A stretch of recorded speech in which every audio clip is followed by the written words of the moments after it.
March 13th, 2011, Miyako, Iwate Prefecture, in northern Honshu, Japan. Hello everyone, this is Angelo, documenting the aftermath of the tsunami, which landed on Japanese shores on March 12th after a record 8.9 earthquake, which just rattled this entire region of Japan. Desperate times call for desperate measures, and here we have a great example of Japanese waiting in desperately long lines for none other than gasoline. Yes, petrol has become quite the commodity, and soon will probably run out. Approaching Miyako, there wasn't anything strange. Well, except for the tsunami warnings which blared of the impending doom. These gentlemen were perched up on the bridge just outside of Miyako. We decided to walk over and take a look to see what they were seeing.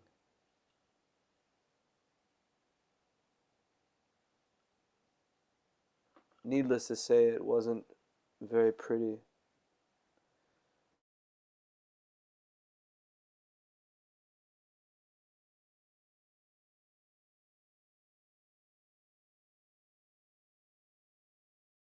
Here we have Tor, one of the Norwegian journalists whom we are doing a bit of guiding and translating for. He points out this bridge, which was actually a railroad track. Sorry for the shaky video. The tsunami took it apart.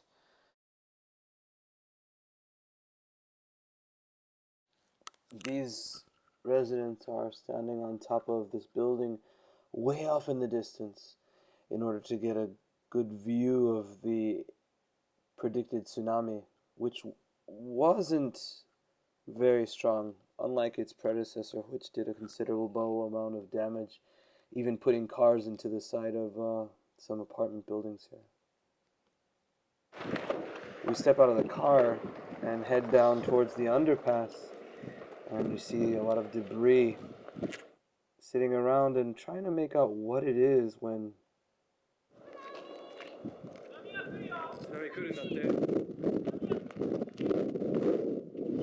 tsunami ga kuru.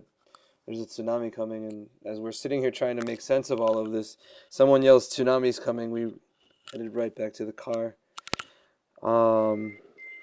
That's when I realized there was a boat under the bypass. A car heads up in front of us. I tell Andy we should go ahead. We're gonna get wiped out down there. Wiser words may never have been spoken. But we eventually did convince him to reconsider. Oh, there's a better shot of the boat. Well, we had convinced him to reconsider, and we plowed on through. And this is what we saw. Looks like a regular town in these shots, kind of can see. But just around the corner, amazing images of debris.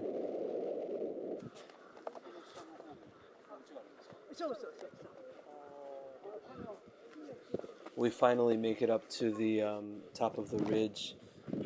Start up a conversation with this volunteer firefighter who shows us well, take a look. How real it is in my mind. That water rushing, pressing against the houses. こっちよりは何もか立ってても、あとは車が軽度があれが車がね、あっちこっち入ったは。This guy talks about how he saw the cars spinning, churning in the water.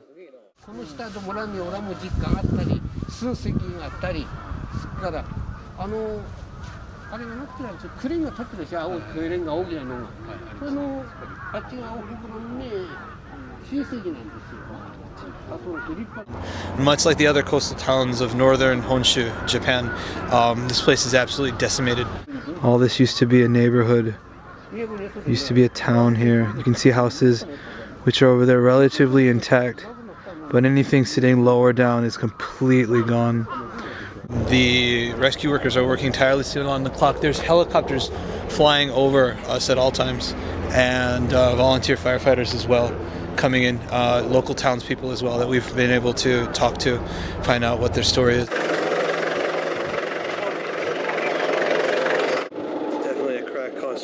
こいい。